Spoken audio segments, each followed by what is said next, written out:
If there's anyone in this room who needs me introduced and who does not know me, I think you can find your way out. So, thank you very much, Mr. President, Your Excellency, the Governor, represented by the Attorney General, panel, ladies and gentlemen. It's a great honor for me to have been invited to chair this lecture in honor of the late Chief Gani Fawemi, who, by the way, I knew personally as a young man, as a young banker. And that was actually, I met Festus Keyamo at that time, and who remains for me one of the great role models that Nigerians need to always remember, and a true national hero. All those who went to university in our generation and who were looking up to progressives in action looked up to the likes of Gani Fawemi in the legal profession, along with academics like Claude Ake, Ikena Nzimiro, Bade Onimode, Yusuf Obala Usman, Paul Wilmot, Yusuf Bangura. All those who are of my generation probably remember all those names. And I think one of the saddest commentaries about Nigeria today is try and count how many people you'd find that fit into that in the public intellectual scene. It tells you how far we have sunk. I mean, there was a time when you had a whole galaxy of them. So I'll make a few personal remarks before I say what I will say on the topic of today. Let me start with law and structural adjustment. It's interesting from a personal experience. You know, I heard Dr. Afolabi speak about subsidy of Dr. Popola, how subsidy on food was removed in 1986. Actually, the removal started in 1977. And that was when we had the Ali Must Go riots as undergraduates. Now, why is that important? In 1977, I was a member of the Student Representative Assembly at ABU. And one of the leaders of the Ali Must Go riots in Zaria, in which some of our colleagues were shot dead. And this was my first year in the university.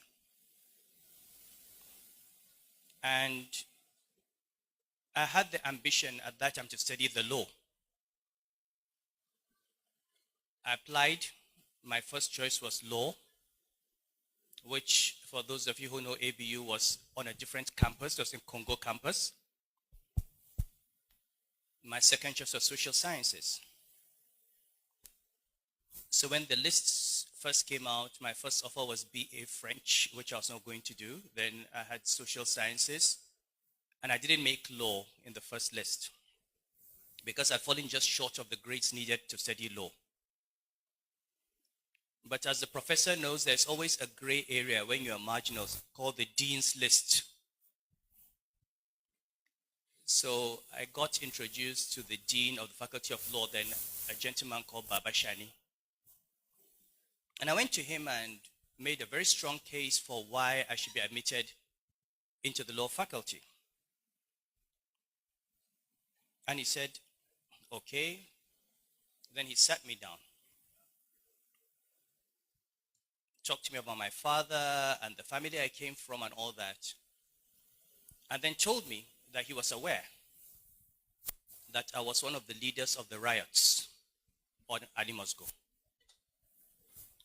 And he was warning me that in the Faculty of Law and Congo campus, they had no room for irresponsible radicals like me. And if he gave me admission, and I brought any of those radical ideas from the main campus to Congo, I would be expelled. So since I planned to participate in every demonstration in the university and every riot that was about to happen, I decided the safest thing for me was to remain on main campus, where people like Bala Usman and Yusuf Bangura would be happy to see us come out on demonstration rather than go to the Faculty of Law. But the interesting thing is, so I grew up thinking law was this very conservative profession of conservative people who were always pro-establishment. So people like Gani Fawemi were an eye-opener and told us that the law is actually a discipline that can be used to radically transform society. It's about what you choose to do with it. And the question that's been asked today is, why don't we have more Gani Fawemis among all of you lawyers?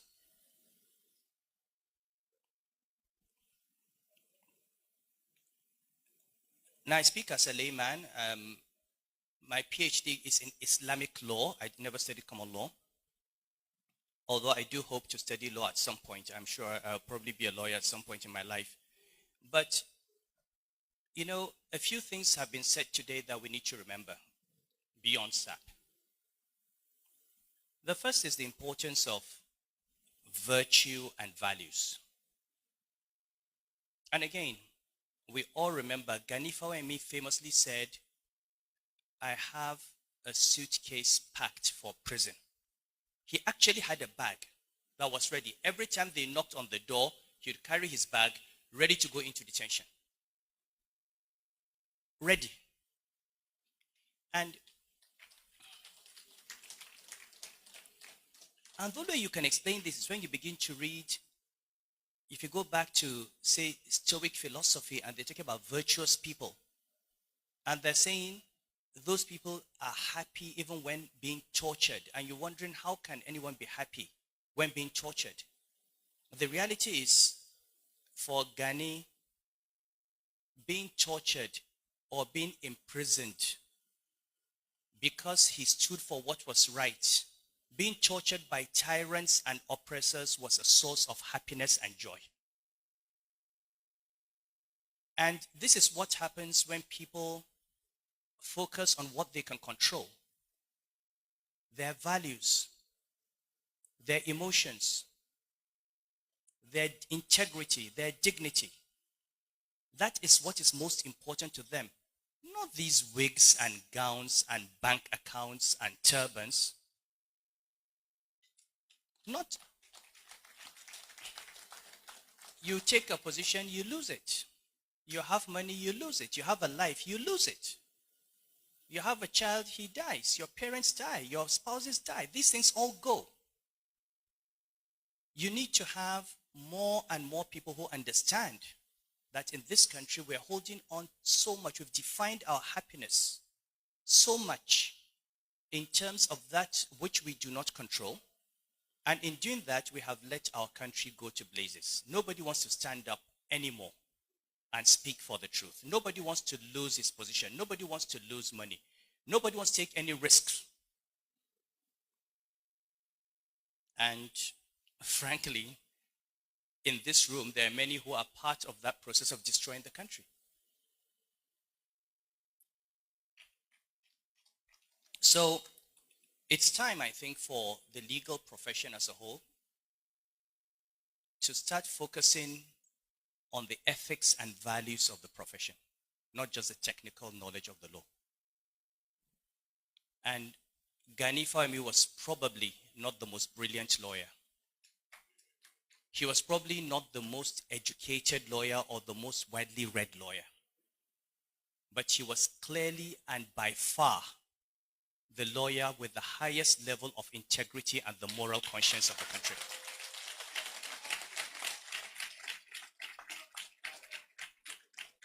So you can know the law, you can be an expert in the law, but what do you use it for? Do you use it to perpetuate injustice? Do you use it to hang on to technicalities and take what is not due to one and give it to them? And in any event, how do people in this learned profession, supposedly the most educated people, the elite of our educated people, how do they allow themselves to be manipulated by uneducated, uncouth politicians for money? How do you reduce yourself to that level? How do you look at yourself in the mirror when you take money from some corrupt politician and use the knowledge of the law to give him what he does not have? How do you face yourself in the mirror?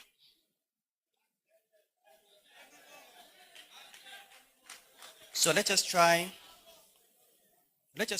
and find happiness in becoming more like Gani Fawemi.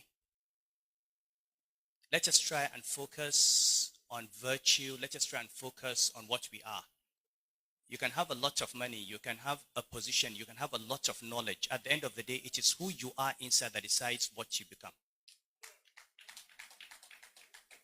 So if we all do that, I think we are on the path to bringing our country back from the brink. A speaker spoke about the need for strong institutions. You know, I've heard this over and over again. I said, the reality is we do have strong institutions. The judiciary is a strong institution. The police is a strong institution. The presidency is a strong institution. The National Assembly is a strong institution. The central bank is a strong institution. But no matter how strong an institution is, if you take the wrong person and put him in that institution, he destroys it. The Nigerian police force has all it needs to maintain law and order. But if the IG and the commissioner decide that their job is to be at the service of politicians and not to maintain law and order, that institution is destroyed. And so what we need, again, is go back and ask ourselves about our values. Do we really have those values? Are we really committed to what we do? What is the integrity with which we approach our work? I think for someone like Gani, these are the lessons in his life. Beyond him, he's dead. May Allah have mercy on him. But we're celebrating him today because he represents what we think we all should be, even if we are not able to be there. And when I saw after his death all the people that were praising him, some of them were people who persecuted him in his lifetime. But even in death, for them to get some element of credibility, they had to associate themselves with him. And this is what we should all try to be. Because we're all going to pass away. We will not be here. In a few years, many of us will not be around. What is left is not the money that you made, not even the knowledge that you had. It is the values that you lived by. And for me, this is the significance of this memorial. Now, on the topic of structural adjustment, on the topic of the economy, on the topic of subsidies, you know, it's extremely interesting as an economist listening to lawyers and engineers discuss the economy. You know, extremely, beautiful analysis. To be honest, I can stand here today and I can give a few points that are contrary, a few points that explain perhaps what we're going through and how it was totally predictable, most of it, and maybe avoidable. But I'm not going to do that. I've chosen not to speak about the economy and the reforms or to even explain anything because if I explain, it would help this government, and I don't want to help the government. I don't want to help this government. You know? they're my friends. If they don't behave like friends, I don't behave like a friend. So I watch them being stewed, and they don't even have people with credibility who can come and explain what they're doing. But I'm not going to help. I started out helping, but I'm not going to help. I'm not going to discuss it. Let them come and explain to Nigerians why the policies that are being pursued are being pursued. And meanwhile, I'm watching a very nice movie with popcorn in my hands. I'm watching them stew. But I will say one thing.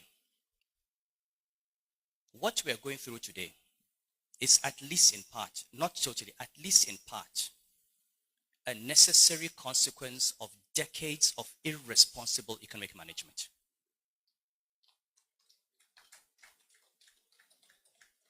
You know, people were told decades ago, if you continue along this path, this is where you're going to end up.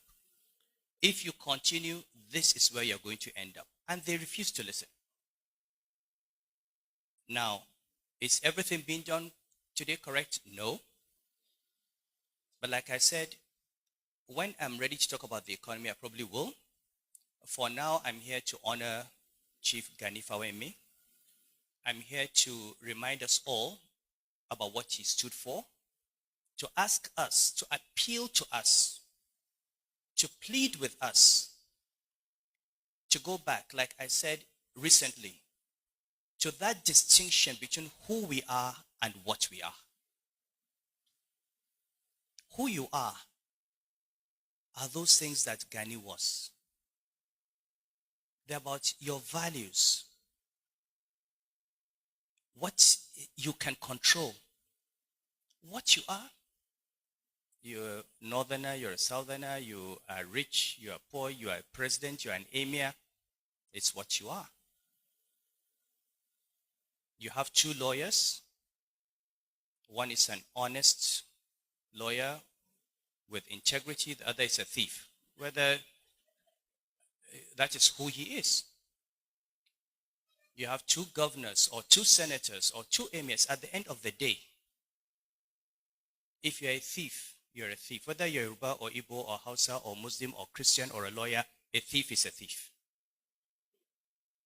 That is who you are. If you're an honest person, if you have integrity, if you have courage, if you have self-discipline, it doesn't matter whether you have money or don't have money, whether you have a position or don't have a position, that is who you are.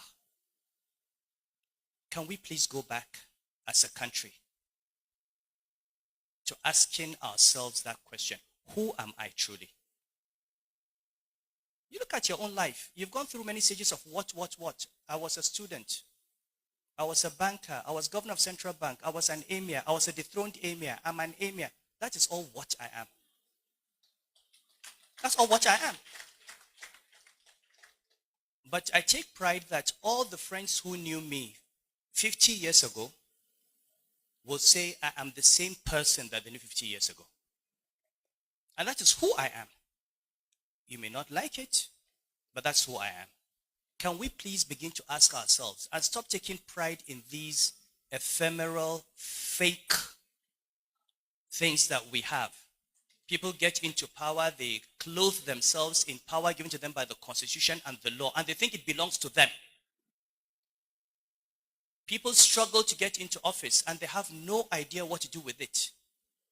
You go to office and you make money. Why do you want to go into politics to make money? Go into business. Look at Aliko Dangote. He's not a governor. He has money. Go and be an Aliko Dangote. Why do you want to be a governor or a minister to make money? If you want money, go and be a businessman. You go into government to serve the people. If you do not want to serve the people, don't go into government. Simple. But the way we've degraded public office and the way civil society, if we go back to Antonio Gramsci, the way civil society has allowed itself to be incorporated into the processes and programs of political society is what has destroyed this nation. Who is there to hold political society to account? Why is the Nigeria Bar Association? Why is the Nigeria Labour Congress? NLC, where are the Hassan Sumonus of today? Where are the journalists? Where are the academics? Where are the public intellectuals? Everybody has gone into political society. Everybody, if you're not in there, you're looking for a contract, or you're looking for an appointment, or you're looking for some favor, and therefore you cannot face political society and hold political society to account. And this is exactly what Antonio Gramsci talked about when he analyzed the hegemonic state. And this is what we're becoming. So I'm speaking at an MBA conference because you are a critical part of civil society. You are the ones who stand up for human rights. You are the ones who stand up for the rule of law. I thank my brother Femi Falana. When we had this funny judgment by the Federal High Court, he came out and spoke about it. I'm not a lawyer, but even as a non-lawyer, I know Federal High Court has no jurisdiction on chieftaincy matters. So I can't believe that the lawyers who took the case didn't know. I can't believe that the judge who ruled didn't know. They all knew. The judgment of the Court of Appeal was what everyone expected. But for 8 months, we have had a perverse judgment driven by politics. And these are the kinds of things that we need to stand up to, or to stand up against. Finally, I would like us to please pray for our country, because we do need a prayer. I think there's just so much happening now, but the only good thing for me as an economist is I know that no matter how long a crisis is, with the right policies, you come out of it. This darkness is not going to be here forever. Let us remain hopeful. Okay? Let us all work in our own way to contribute. Advice, criticism, bring in investors, and also let us see the good in our country, because there is a lot of good that's happening as well. Maybe not where we're looking, but let us continue to look at the good things and hope that we'll see more and more of that. I'd like to thank you once more for giving me the honor. It's a great honor for me to speak on behalf of someone that I consider a personal hero. I would like to hope that after this, we are going to see more and more Ganifa Emis in the legal profession. Thank you.